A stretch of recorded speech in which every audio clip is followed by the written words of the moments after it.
everybody, and welcome back. Today we're going to do a review of sorts. It's a video I came across a while ago and I've been always dying to have a crack at it. It's a review on Gears of War 4, right? Now I'm a Gears of War fan. My Xbox One is Gears of War branded, you know, limited edition. I have the entire saga, the collection including Judgment. I mean, I've got them all. I have the Gears of War symbol on my property, my laptop, my tablet. Everything has the Gears of War logo on it. I love Gears of War. So we're going to have a look at this review. I've not watched it really at all. I skipped through it to make sure it was all there, and we're just going to go along with it and I'll try to be rational, and I'll try to be straightforward with the whole thing, and then we will continue on and let's see what happens, alright? However, if I do get too pissed off, I will just stop, or if it goes on for too long, I will just stop. Especially if I get pissed off with it, it'll end. Okay, so let's go and do this. So let's dive right in. Okay, good meeting. Oh, it's not over.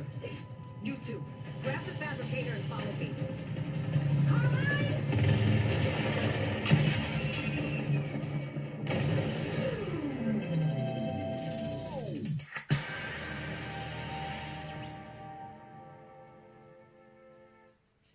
It's been 10 years since Marcus, Dom, and the other members of Delta Squad first shot and chainsawed their way across the planet Sarah in a desperate attempt to defeat the Locust. And in some ways, both those characters and the gameplay we so strongly associate with them now feel like relics from another era. Gears of War 4 seems to recognize this, reinvigorating the series' signature combat without reinventing it, and shifting the narrative focus from Marcus and his buddies to a younger generation who have grown up without the threat of the Locust looming over them. Unfortunately, Gears of War 4 still plays it safe, teasing us with the potential for a story that could have taken the franchise in a fascinating new direction before settling into yet another simple and straightforward fight against the Locust.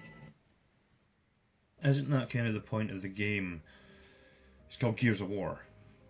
You go about shooting fucking things. Now, I'm not a fan of Call of Duty or any of those things, or Black or whatever. I'm not a fan. I'm not a Modern Warfare fan. I don't like those ones. I like Gears of War because it's so whimsical. I mean, there's no real... It's not a real enemy you're fighting in the Locust. You're not even a real race of people. It's just a made-up city and a made-up place, or a made-up planet, with a made-up enemy. The whole point is killing the enemy, getting through the missions and saving your people. That's the point of the game, and I kind of like that. It is inoffensive to the point where it's not picking out a specific race or gender on the other side. It's just a group of monsters getting shot. Kind of like that fact. But since this is a feminist video and guaranteed everything's going to be misogynistic and full of patriarchy, I imagine this is just going to be a face palm moment many times throughout this. But anyway, the result is a solid, competent shooter, a decent game that could have been much better. Gears 4 gets off to a promising start, suggesting that the COG, the coalition of ordered governments that fought so valiantly for humanity in the original games, has become an oppressive, authoritarian force in a post-Locust world. The press conference that begins the game shows us how the government-controlled media glorifies the COG and its de facto leader, First Minister Jin, presenting her as a noble figure with humanity's best interests at heart. Before we even go into that, I see you're already on about the government taking over and stuff like that. Yeah, you're kind of hoping this was going to be like rebelling against the COG. And that's what you're going to want to go. It was the group against the COG, but instead, no, it's the Locust again, and the COG join forces back with the COG. That's where this is going, isn't it? You're pissed off with the fact that it didn't follow the narrative that you use right now with the feminist narrative of the patriarchy against the government, having the government bow down to your whims. And this game doesn't represent that enough for you, does it? Because the government and what you class as the rebels or the resistance or whatever you fucking retarded fucks say it's going to be, you know, that's the problem. You think it's going to be oh my god, they're in line with my ideology. Turns out not so much. Because I've played this game. I've completed this game. It didn't take me that long, actually, to be quite honest. And yet, the best Gears of War game is still Gears of War 2. If you don't agree with me, please leave a message in the comments and tell me your reasons and what you believe the best Gears of War game is. By all means, please. Gears of War is one of my favourite games, if not my favourite game. So, any comments you want to leave on this, by all means, well willing to hear them out. Anyway, I'm going to give this a bit more and see what happens, alright? Let's go. The world of safety, of family.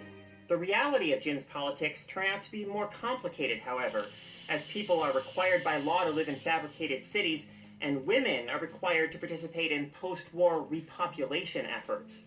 Kate, the squad's one female member, understandably takes issue with this. You got an issue with babies?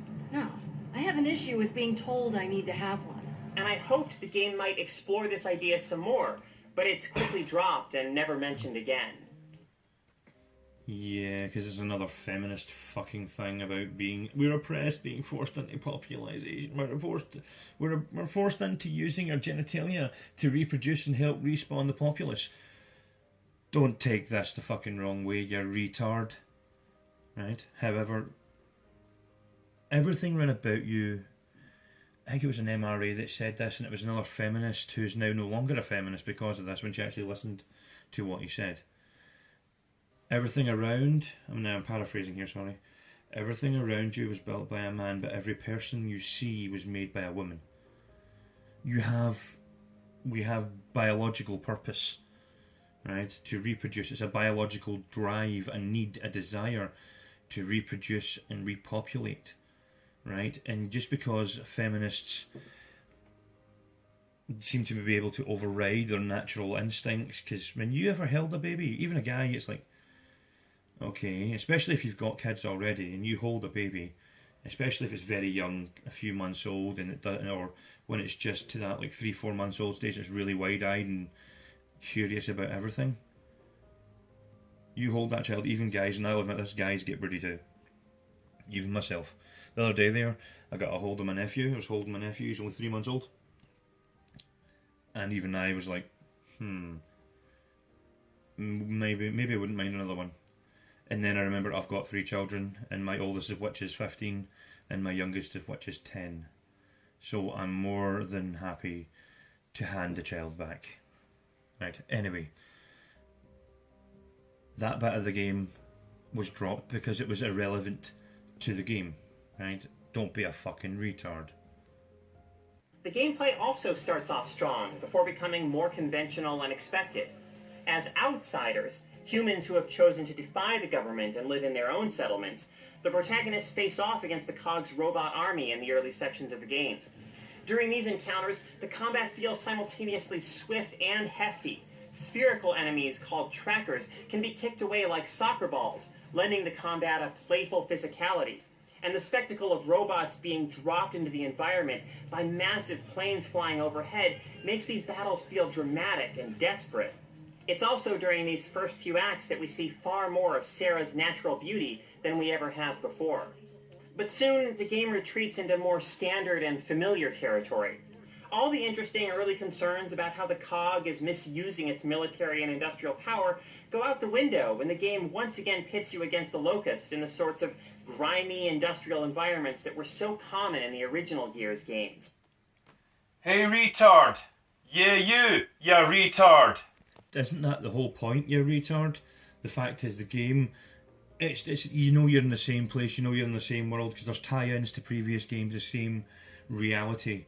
So the terrain's going to be similar, the storms that happen, they're all going to be similar because of the fact it's a fucking series of games, you fucking retard. Stop fucking whining because it's not feminist enough for you and get on with it, you stupid fucking thunder cunt. Ugh.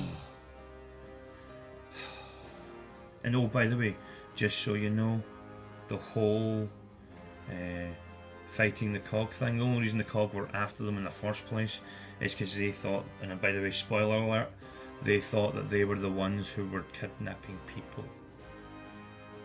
And if you've not played this game, that's why. But I'm sorry, there is spoilers in this for this game. Totally pissed off with how you're misrepresenting this game right now. I mean, I've got this game, I've played this game, I've completed this game, I like this game. It's still, in my opinion, not the best one, but it's got enough of the initial Gears of War in it to keep me amused. It's far better than Judgment.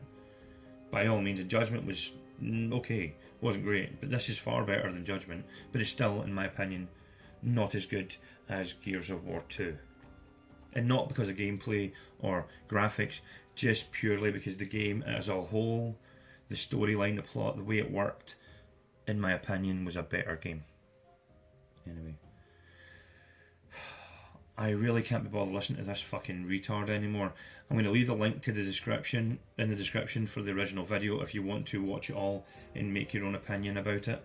If you want to get back to me, leave a comment in the comment section. I'm not afraid of an iffy comment or a mean comment or a nasty comment, but please, do expect me to reply and retort accordingly. If I get a good comment, I'll leave a nice reply. If I get a bitchy comment, I might leave a bitchy reply. You know what I mean? It's one of those, if I get a nasty comment, I'm probably going to tell you to go fuck yourself. Right? If your argument is logical and there's reason behind it, and you give me enough evidence, I will totally say, yeah, okay, you're right. But if you don't have evidence and you're just screaming and shouting at me, I will call you a retard and tell you to fuck off. Right? And that's how it is. I've got no time for stupid people with stupid arguments. And if you try to strawman me, I'll just fucking tell you to fuck right off and I'll ignore you for the rest of the time. I won't block you. I don't block people. I'm not fucking Steve Shives. Right? It's not hashtag blocked by Alexander, right? No, it's not. No, fuck that. I don't block. But I will ignore. Right? And if you start to get offensive, really offensive, and you start to try and dig personal, well, we'll see what happens from there, because I've never been in that position, so I can't honestly tell you. But anyway, thank you very much for watching. As I said, if you want to watch the full thing, you can find the link in the video description down below. And to be quite honest, I'm not going to watch any more of it, even after this. It's just bullshit. So, thanks very much for watching, and remember to like, to share, to comment and subscribe, and I'll see you all in the next one.